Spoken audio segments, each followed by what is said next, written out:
18 ქვეყანა და მზადების ფინალური ეტაპი 4 დღეში თბილისი პრესტიჟულ საერთაშორისო კონკურს უმასპინძლებს. საბავშვო ევროვიზია საქართველოში უკვე მეორედ ჩატარდება. ჩვენი ქვეყნის სახელით პირველი არხის პროექტ რანინას გამარჯვებული აინდა აბგარიანი იმღერებს. 13 დეკემბერს ფინალური შოუ ოლიმპიურ სოფელში გაიმართება. ხმის ონლაინ მიცემა კი 12 დეკემბერს ღამის 12 საათიდან დაიწყება.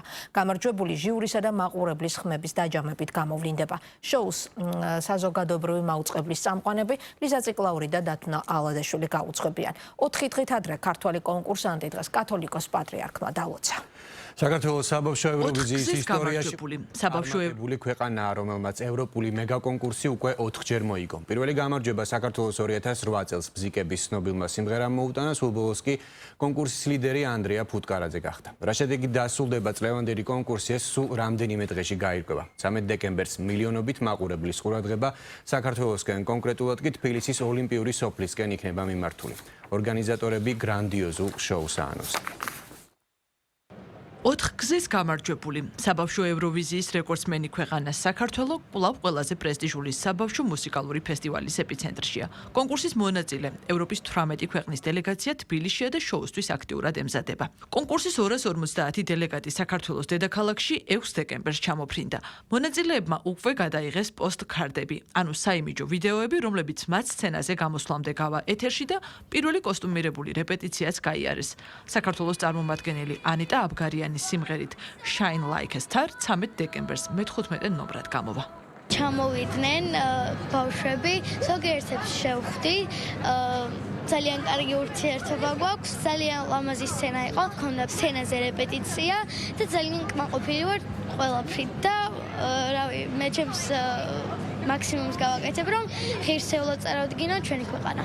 საბავშვო ევროვიზიის კონკურსის ორგანიზატორები საქართველოს კულტურის სამინისტრო, სტარინგ ჯორჯია და საქართველოს პირველი არხი არიან. პროექტის მომზადებაში ჩართულია არაერთი სახელმწიფო უწყება და კერძო კომპანია.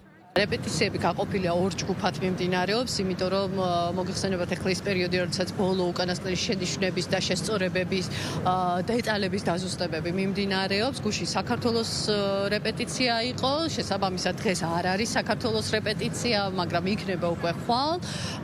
ყველა ჯგუფი, რომელიც ჩამოვიდა, ყველა ქვეყანა ძალიან კმაყოფილია იმის, რაც დაახვედრა საქართველოს, დაწყებული სცენით, დამთავრებული ლოჯისტიკური საკითხებით. იმედია, ეს ყველაფერი გამოიღებს არაჩვეულებრივ შედეგს და ჩვენ ვნახავთ ერთ-ერთ დაუვიწყარ, გამორჩეულ, სრულიად განსხვავებულ და მასშტაბურ ევროვიზია. 4 ქვეყანაში არის დაგეგმილი პირდაპირ ტრანსლაცია და 10 მილიონი ადამიანი იქნება ამ შოუს თვითმხილველი. დიდი აქცენტი იყო გაკეთებული უსაფრთხოებაზე, როგორც მონაწილეების, ასევე მათი გუნდების და ასევე მაყურებლის. ყველა უსაფრთხოების სამსახური დაწყებული სახანძრო უსაფრთხოებიდან დამთავრებული უშიშროების და სახელმწიფო დაცვის სამსახურებით ჩართულები არიან. სადღეღამისო მორიგეობა მიმდინარეობს. ყველა სტანდარტი, რასაც ითხოვდა მსგავსი შოუს ჩატარება, დაცულია. სტარინგ ჯორჯიას აქვს ძალიან დიდი ბაზა ეკვიპმენტის, ბოლო წლებში რაც დაგვიგროვდა და უამრავი ტექნიკით და ჩვენი რესურსით დავეხმარეთ. და ვცდილობთ რომ გამოვიდეს კარგი, ისეთი კარგი რომელიც შეეფერება მით უმეტეს, როგორც გავარკვიეთ, მე ხა ძალიან ჩახედული არ ვიყავი საბავშვო ევროვიზიაზე, მაგრამ ამბიცია იყო იმაზე, რომ ყველაზე დიდი გაკეთებული იყო და გაკეთდა კიდევაც ყველაზე დიდი. ფესტივალის კვირეული ევროვიზია 2025-ის საზეიმო მიღებით გაიხსნა. სასტუმრო პულმანში შეკრებილ მონაწილეებსა და დელეგაციების წევრებს საქართველოს პირველი არხის გენერალურმა დირექტორმა და საქართველოს კულტურის მინისტრმა ფესტივალის გახსნა მიულოცეს და წარმატებები უსურვეს.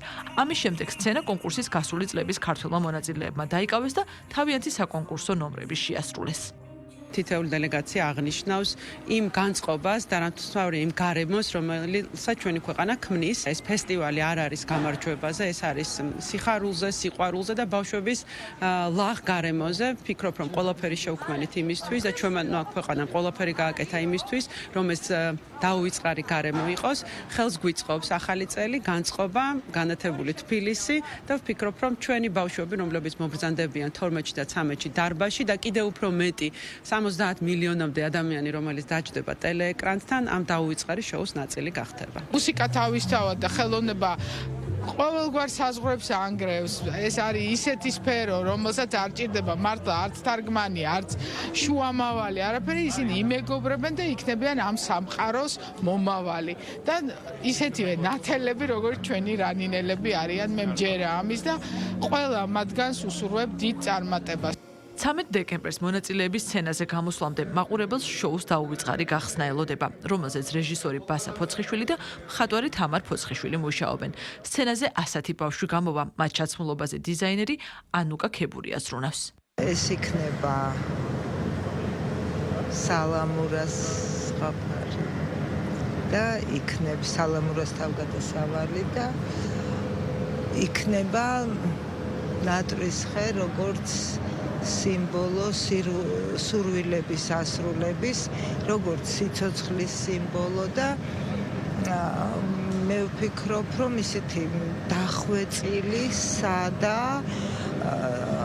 ლამაზი, ოღონდ თავშეკავებული, როგორც არის ქართული კულტურა. გახსნითი წარმოდგენა დროშების აღლუმით მთავრდება, სადაც მონაწილეები აბავენ ისეთ თავიანთ პატარ-პატარა სურვილებს ჩვენს ნატრის ხეს და ყველა ბავშვს უსურვო სურვილების ასრულება. მუშაობ ძალიან საინტერესო გუნდთან ერთად. ბასა ფოცხიშვილი, თამრიკო ფოცხიშვილი, დათო გურგულია. ჩართულები არიან ყველაფერში, ყველა დეტალში, კოსტიუმებშიც და ამ ხელმასშტაბის პროექტს მე პირველად შევეჭიდე და იმედი მაქვს, რომ მოგეწონებათ, რა ვიცი, ძალიან საინტერესოა მუშაობა ამ პროექტზე ჩემთვის. ზრუნავთ მეიქაპზე და მთლიანად სტილზე კონკურსანტების პლუს კიდე ქართველი მონაწილეების, რომლებიც დაამატებენ ამ შოუს პროგრამას. ძალიან საპასუხისმგებლო სამუშაოა, იმიტომ რომ უნდა გავითვალისწინოთ ყველა ქვეყნის სპეციფიკა, სტილი და გვინდა რომ ყველა კმაყოფილი დარჩეს საბოლოოდ. საბავშვო ევროვიზია 2025-ის ფინალური შოუს გენერალური რეპეტიცია 12 დეკემბერს გაიმართება. დარბაზში 3000 მაყურებელს ელოდებიან. 13 დეკემბერს კი ფინალურ შოუს 70 მილიონი ტელემაყურებელი ნახავს. პირდაპირი ტრანსლაცია ევროპის 20 ქვეყნის და მათ შორის საქართველოს საზოგადოებრივი მაუწყებლის ეთერში გადაიცემა.